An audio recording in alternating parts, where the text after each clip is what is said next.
샬롬, 하나님의 사랑과 인자하심이 오늘도 여러분과 함께하기를 주님의 이름으로 축복합니다. 오늘 말씀은 아가서 8장 말씀 되겠습니다. 제8장.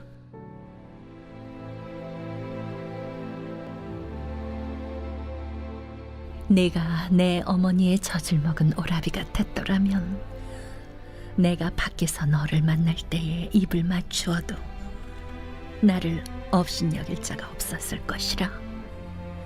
내가 너를 이끌어 내 어머니 집에 들이고 내게서 교훈을 받았으리라. 나는 향기로운 술, 곧 석류즙으로 내게 마시게 하겠고, 너는 왼팔로는 내 머리를 고이고 오른손으로는 나를 안았으리라. 예루살렘 딸들아, 내가 너희에게 부탁한다. 내 사랑하는 자가 원하기 전에는 흔들지 말며 깨우지 말지니라. 그의 사랑하는 자를 의지하고 거친 들에서 올라오는 여자가 누구인가? 너로 말미암아 내 어머니가 고생한 곳, 너를 낳은 자가 애쓴 그곳, 사과나무 아래에서 내가 너를 깨웠노라. 너는 나를 도장같이 마음에 품고 도장같이 팔에 두라. 사랑은 죽음같이 강하고 질투는 수올같이 잔인하며 불길같이 일어나니 그 기세가 여호와의 불과 같으니라. 많은 물도 이 사랑을 끄지 못하겠고 홍수라도 삼키지 못하나니 사람이 그의 온 가산을 다 주고 사랑과 바꾸려 할지라도 오히려 멸시를 받으리라. 우리에게 있는 작은 누이는 아직도 유방이 없구나. 그가 청혼을 받는 날에는 우리가 그를 위하여 무엇을 할까? 그가 성벽이라면 우리는 은망대를 그 위에 세울 것이요, 그가 문이라면 우리는 백향목 판자로 두르리라. 나는 성벽이요 내 유방은 망대 같으니 그러므로 나는 그가 보기에 화평을 얻은 자 같구나. 솔로몬이 바알 하몬의 포도원이 있어 지키는 자들에게 맡겨두고 그들로 각기 그 열매로 말미암아 은천을 바치게 하였구나. 솔로몬, 너는 천을 얻겠고 열매를 지키는 자도 200을 얻으려니와 내게 속한 내 포도원은 내 앞에 있구나. 너 동산에 거주하는 자야. 친구들이 내 소리에 귀를 기울이니 내가 듣게 하려무나. 내 사랑하는 자야, 너는 빨리 달리라. 향기로운 산 위에 있는 노루와도 같고 어린 사슴과도 같아라. 아가서의 마지막 8장의 말씀을 함께 나누게 되었는데요. 지난 주일 설교의 아가서에는 하나님의 이름과 여호와의 이름이 한 번도 등장하지 않았다, 제가 이렇게 말씀을 드렸었죠. 그런데 이것이 어떻게 성경의 정령으로 인정받을 수 있겠는가? 네, 이 부분을 조금 정정합니다. 한 번도 등장 안 한 문제가 아니고요, 이러한 인간의 사랑의 이야기가 어떻게 성경으로, 정경으로 인정받을 수 있었는가, 이렇게 정정하셔서 기억해 주길 바랍니다. 오늘 8장의 말씀은 두 단락으로 나눠볼 수 있는데요. 먼저 1절부터 5절까지의 말씀은 구속사의 관점에서 보지 않으면 도통 이해할 수 없는 말씀이 되어집니다. 우리가 1절의 말씀을 보면 내가, 그러니까 남편인 솔로몬이죠, 내 어머니의 젖을 먹은 오라비 같았더라면, 이렇게 아내인 술람미 여인의 바람을 드러내고 있습니다. 근데 좀 이상하죠? 지금 이 둘의 관계는 알콩달콩한 교제의 단계가 아니고요, 결혼도 하고 갈등을 겪기도 하고 여러 가지 고락을 같이 한 시점에서 남편인 당신이 내 오라비 같았다면 이라는 이상한 이야기를 하게 됐습니다. 이에 대한 대답이 히브리서 2장 11절을 보면 이렇게 표현하고 있어요. 거룩하게 하시는 이와 거룩하게 함을 입은 자들이 다 한 근원에서 난지라. 그러므로 형제라 부르시기를 부끄러워하지 아니하시고. 그러니까 지금 신부의 바람은요, 우리는 하나에서 났다라는 것입니다. 거룩하게 하시는 자는 그리스도시고 거룩함을 입은 자는 술람미, 그리고 우리들을 이야기하고 있죠. 계속해서 그녀는 이렇게 이야기합니다. 2절을 보세요. 내가 너를 이끌어 내 어머니 집에 드리고, 어머니 집에 드리고 라고 하는 표현은 계속해서 남편과 한 어머니라고 하는 이런 하나됨, 연합을 같은 표현으로 지금 하고 있는 것입니다. 그때 3절을 보면 너는 왼팔로는 내 머리를 고이고 오른손으로는 나를 안았으리라.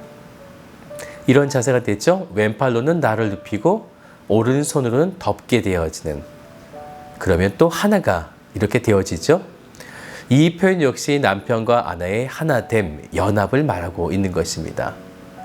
그러면서 4절에 보니까요, 예루살렘의 딸들에게 부탁을 하게 되어집니다.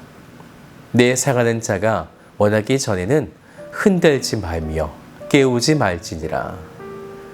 깨우지 말라를 현대인의 성경에서는 이렇게 표현했어요. 방해하지 말라. 무슨 뜻이냐면요, 사랑의 교제를 방해하는 세력들이 지금 많이 있다. 이것을 지금 암시적으로 보여주고 있는 거죠. 그러다가 5절부터 장면이 좀 바뀌어지게 되어지는데 이런 말씀이 있어요. 거친 들에서 올라오는 여자가 누구인가? 이 여인은 바로 술람미 여인이 되어지는데, 거친들, 성경을 보게 되어지면 거친들이 큰 사건이 있었는데 출애굽하여서 그리고 광야를 지나 가나안으로 들어갔었던 거친들, 또 구약의 마지막이었던 바벨론에서 그 포로생활을 마치고 예루살렘으로 돌아오는 거친들, 그리고 이제 그리스도가 당한 고난에서 영원한 하나님 나라로 들어가는 거친들. 그런데 그렇게 올라오는 여자가 누구인가? 술람미 여인, 바로 우리 그리스도인들이라는 것입니다. 5절 중간을 보면 이런 말씀이 있죠. 너로 말미암아 내 어머니가 고생한 곳. 여기서 너는 솔로몬이고요, 남편이죠. 그리고 어머니는 구약의 교회를 말하고 있습니다.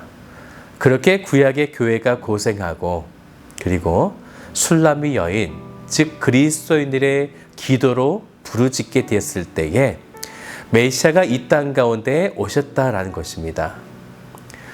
아가서 8장의 말씀이 참 많이 어렵죠. 이제 두 번째 단락인 6절부터 14절까지는 대화의 주체가 바뀌어지게 되어지는데, 지금까지는 신부가 신랑에게 했던 것이었다면 6절부터는 신랑이 떠나가기 전에 신부에게 당부를 하고 있는 내용이 담고 있습니다. 6절을 같이 볼까요? 너는 나를 도장같이 마음에 품고 도장같이 팔에 두라. 사랑은 죽음같이 강하고. 도장, 성경에서의 표현은 보통 인이라는 표현을 쓰고 있죠. 이것은 확증할 때, 변개함이 없을 때 사용하게 되어집니다. 그래서 에베소서에 보면 우리의 구원함을 성령께서 보증하실 때 어떻게 보증하시냐면 인을 치게 되어지죠. 바로 도장을 찍었다라는 것입니다. 곧 그것은 변개함이 없게 하신다라는 거죠. 변개함이 없게 하는 것, 그러면 어떤 것을 변개함 없이 지금 도장이라는 이 이야기를 하고 있는 것일까요? 아가서 8장에는 바로 사랑이라는 것이에요. 사랑은 죽음같이 강하고, 바로 예수 그리스도의 십자가의 죽음을 말하고 있는 것인데, 그 강력한 사랑이 변개함이 없게 하려고 도장을 마음에 품고 항상 쓸 수 있게 팔에 두라라는 것입니다. 그러면서 8절에 보니까 우리에게 있는 작은 누이는 아직도 유방이 없구나 라는 좀 이상한 말씀이 있죠. 이 말씀은요, 어떤 신체 조건을 말하고 있는 것이 아니에요. 신랑이 지금 떠나갔고, 그러니까 십자가의 사역으로 잠시 이곳을 떠나셨는데, 신부, 즉 그리스도인들은 신랑 대신 예수 그리스도가 다시 오기까지 어떤 삶을 살아가야 하는가. 그런데 말씀을 보니까 아직도 유방이 없구나, 완성되지 않았다라는 거예요. 미성숙한 상태를 지금 이야기하고 있는 것이죠.